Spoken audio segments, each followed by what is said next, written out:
Production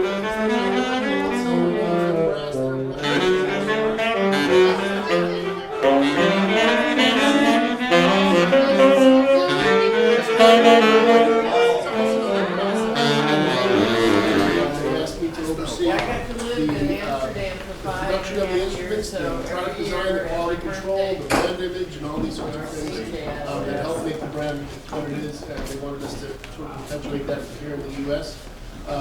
So you know a bit about myself. I'm a saxophonist. Before working for the company, I spent many years on the East Coast as a professional jazz musician. I've played Keilwerth just like Kurt, actually since 1989. I got my first horn when I was in college, and it's the only horn that I've played as well. So coming in, it's sort of surreal for me to now be in the position I am, playing with the horn that I grew up playing. So the SX90R is our premier professional model, and this model was designed in the late 80s in conjunction with a few different people, and you know, there was evolution throughout the years of the different models, and a lot of people remember the association with cuff saxophones that was in the 70s and into the 80s. Cuff saxophones were made by Keilwerth in Germany. They were actually sort of stencils for the cuff brand, so they were made there and marked as cuff and came over here. In the late 80s, they were working with a gentleman named Peter Ponzel, who he had a similar horn that was a stencil, which then developed into what became the SX90R. So a few key features that really distinguish Keilwerth from all the other instruments that are out there. Most notably is in the bore and the bow design. And you'll notice, compared to just about all of these other horns that are here on the wall, that the bow, which is this opening here, has a much wider opening at the bottom, which allows a lot more airflow, a little bit easier playing through the bottom end, and it's why the horns tend to have a very full bottom sound, very free blowing, nice and open. So that whole taper from bore to bow is really significant. And you notice it significantly as the horn opens up a little more in this diameter too. So the bell projection is a little bit larger, and you get a little more airflow going through the bottom end. One of the most significant features about the horn that everyone really likes is the adjustable palm keys. So the palm keys here are actually threaded, and these will screw out to meet your hand. So you can then adjust this to where you want. So for someone like me who has a pretty big hand, it then becomes custom fit to you. You don't need to put those rubber bumpers on. And then it has a lock nut that'll lock it down and thread it right into place. So everyone is personal. You can personalize it for yourself.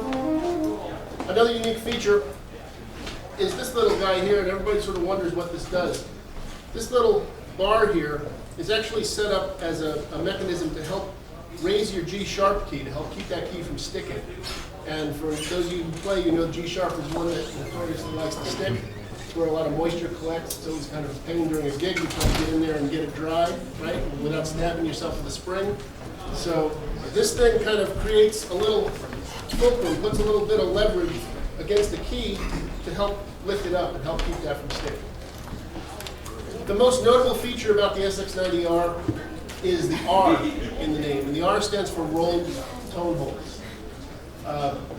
When this began, the tone holes were actually rolled. The tone hole will be drawn up, and the metal would then be rolled over to create that rolled effect. And what a rolled hole does is a couple of things. Primarily, it affects the sound because now instead of having a straight edge at the top of the tone hole, you're creating almost like a miniature bell, if you will. So the sound has a little added projection coming out of the tone hole. But the rounded edge also provides a broader surface where your pad meets the tone hole. So by having that, your pad seals a little bit more efficiently. You also save on your pad life without a rough edge cutting into your pad. So you save that a little bit as well. What we've changed through the year is now the rolled tone hole process is actually a separate process where the hole is not actually rolled, but there's a ring that is soldered onto the top of the tone hole to create the same effect. This change sort of facilitated a few things. First, it made it a lot easier to do. It made it a lot more efficient time-wise and construction-wise than rolling the hole. But it also makes it much more efficient in terms of having to repair or fix the instrument should it become damaged. If you have a damaged tone hole, it's very difficult to pull that back out and re-roll it by hand. So this way you can do that and put a brand new ring on top, and it's again going to be true in a perfect circle like you started with. So it really becomes a lot more efficient. I can show you a couple of the things that help us along. The instruments are all made in Germany, in a town called Markneckirchen, Germany. And this is a small town where, in the same region of Germany, very close to the Czech Republic, where the company was founded in 1925. And that's where it is still today. And all the materials we use do come from Germany as well. The brass for our standard SX90R is a German brass, and it comes in rolls that they cut out and they draw out. You guys can pass this around and get a feel for that. So that kind of came right off the roll at the factory, and that's basically what we use. The one that's different in the family is the Shadow model. And the Shadow is significantly different because of the material it's made of. All of the four finishes are exactly the same in terms of design, in terms of key work and tone holes and dimensions, and all that is the same. The thing that makes the Shadow different is that instead of being made of brass like that, it is made of nickel silver, which is a much harder material. It's too hard to even come in rolls. It comes in big 8-foot sheets that they then cut and form to make the instruments. So you can really feel the difference of those two. What nickel silver will do is it allows a much quicker response. You get a faster vibration, so you get a much brighter horn, a much more alive sound when you play.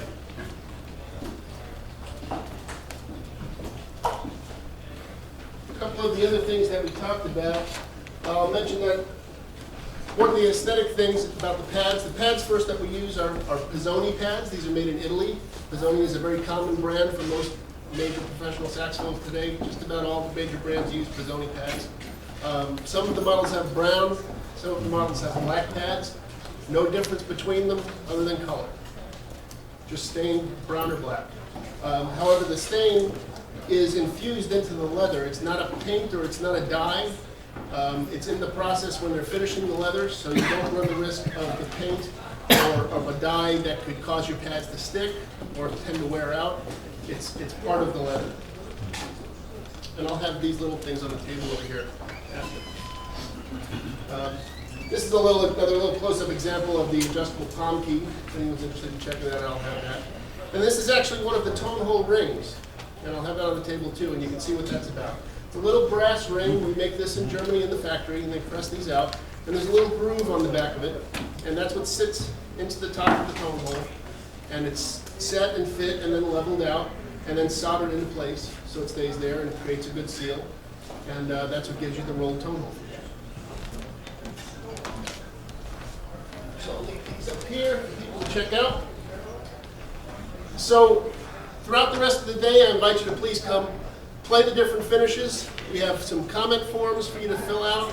I'd love to get your feedback and know what you think, how you feel the Shadow plays or sounds differently from the vintage or the black nickel. These are the four primary finishes that we're creating right now for the SX90R. And again, we consider it like four different flavors of the same thing. Each one gives you a different quality, gives you a different sound because of the finish or how it's treated, which is very similar to a tasting sort of thing, which is why we called it a Taste of Keilwerth today. So we'd like to know what sort of flavor suits you best. What do you like? What do you hear? The difference between this and that. And we're going to get into that a little more later after Kirk plays another set. We're going to come back again and talk some more. Have somebody actually play and do some comparison and listening side by side to the different models and kind of get some information from everybody and feedback on what we all think works best. So please make yourselves at home. Happy to answer any questions. Kirk is here to answer questions too. We have more questions.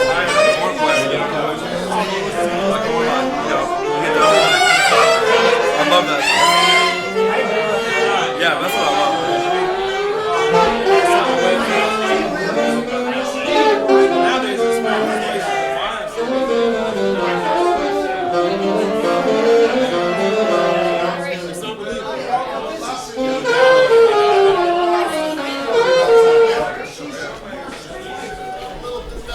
finishes and how the sound is different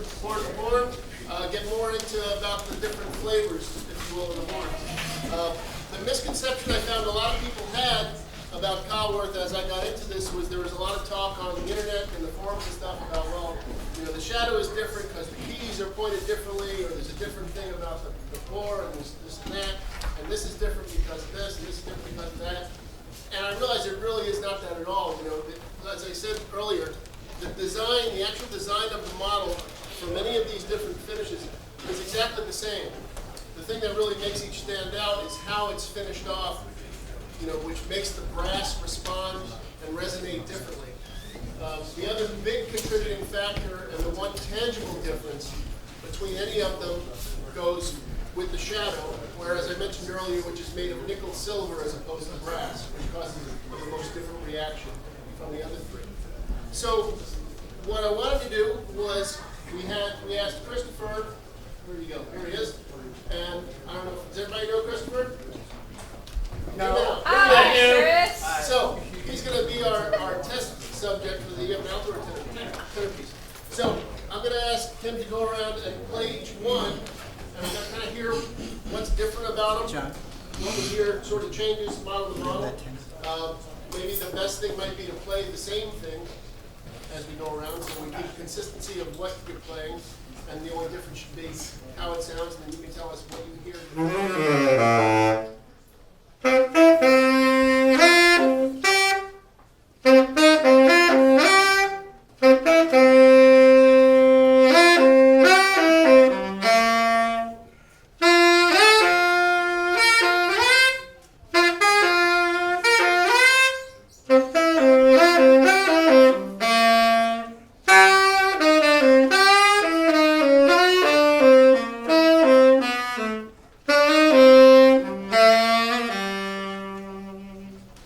Okay, cool. So, standard gold lacquer, brass instrument, gold lacquered, clear coat of lacquered over the top. Nice full sound, pretty sound. So, what do you? What do you notice? Anything stand out particular? I like it.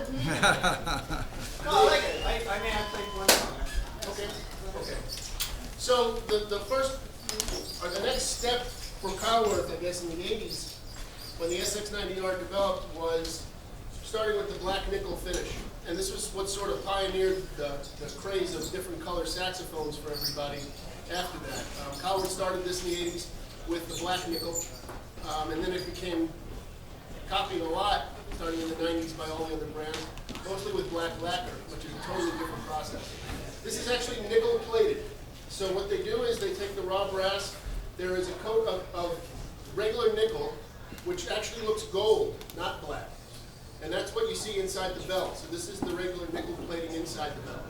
They do a whole coat of the horn in that gold plating first, and then they protect the inside of the bell, and then they re-plate it again and anodize the nickel so it turns black. So this is what creates the finish, protecting the inside of the bell, which stays in the true gold nickel color. Really changes the timbre of the brass, changes how it resonates, gives you a much deeper, warmer sound. So, same horn, same tune, different finish. Anybody know this tune? We go to corner. Turn around, Bo. Turn around, right? All right.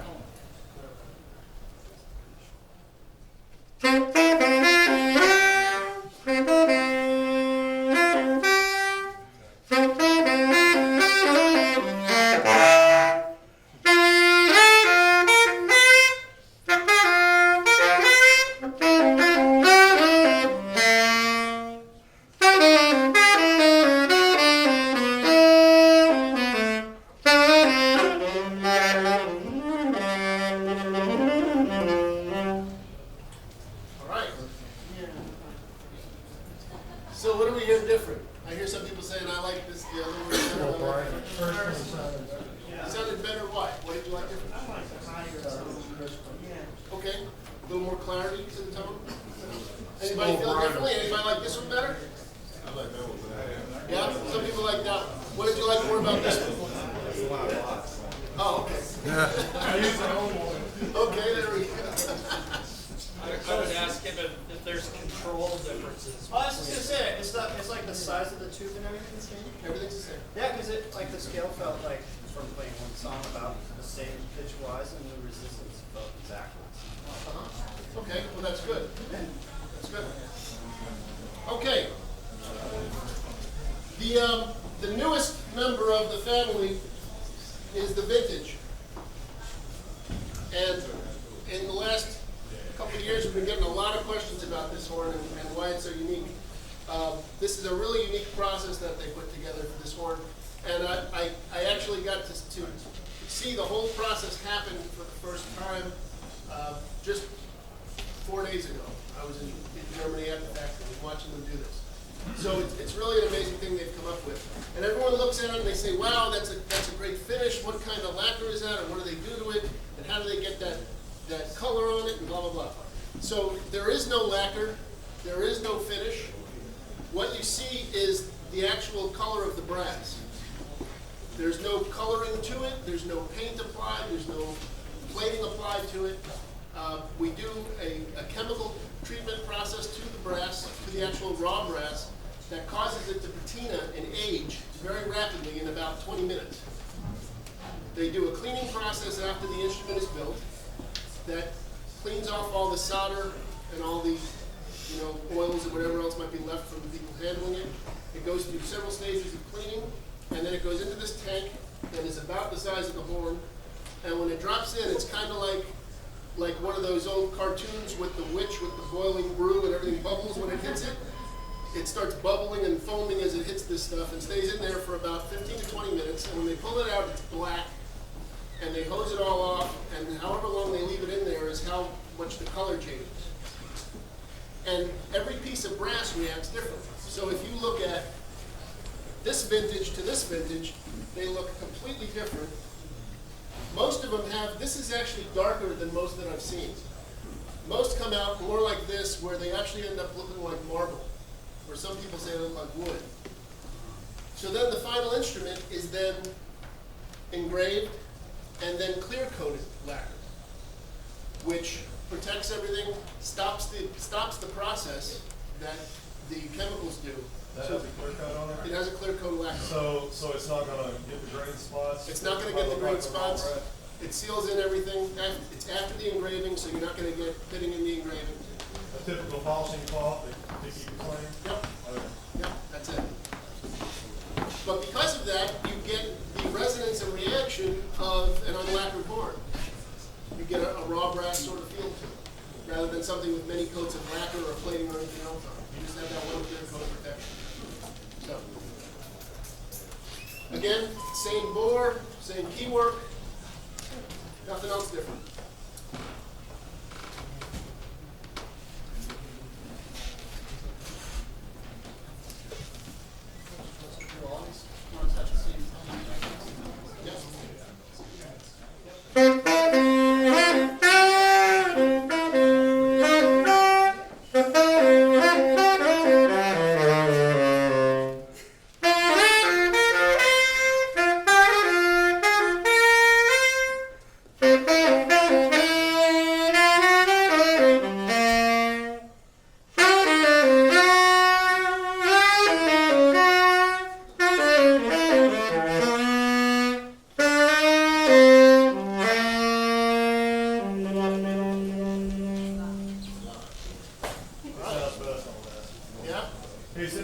The other two, he sounded like he was fighting a little bit of resistance, and that one sounds like he was just having fun playing a three.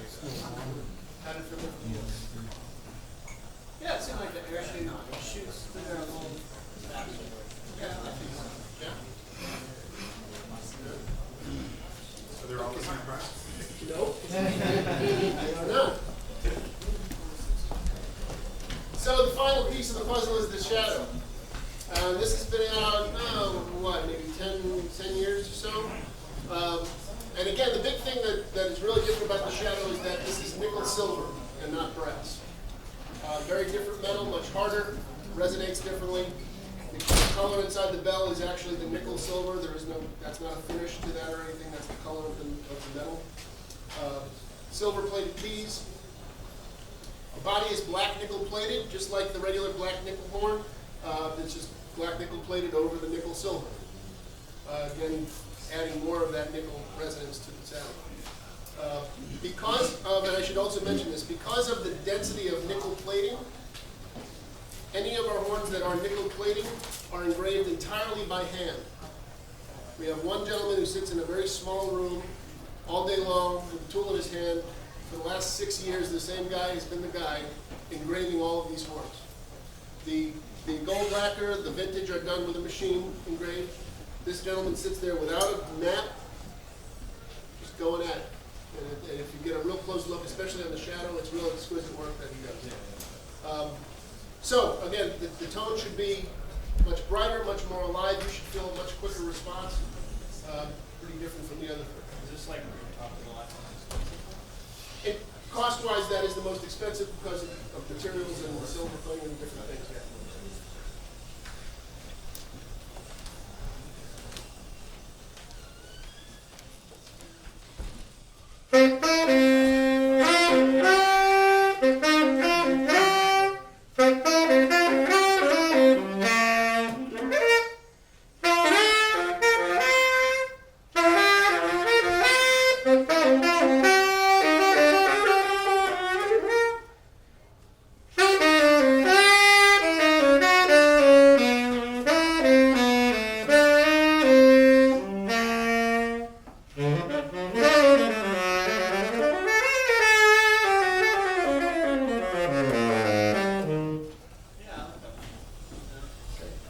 We hear a difference between the others? Yes? A little bit? Not as much? Which one feels the most, or what's the variation for you? I mean, how would you describe it? How would you play them all? I thought that one and the one I played before it had the least amount of resistance to the horn.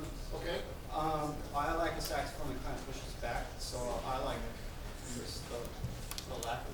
Okay. Yeah. Just, I don't know, I played it before. Sure, sure. Yeah. Great. But they all seem to be like kind of.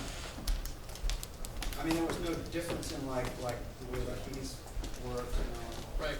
And just like the quality of how they're made.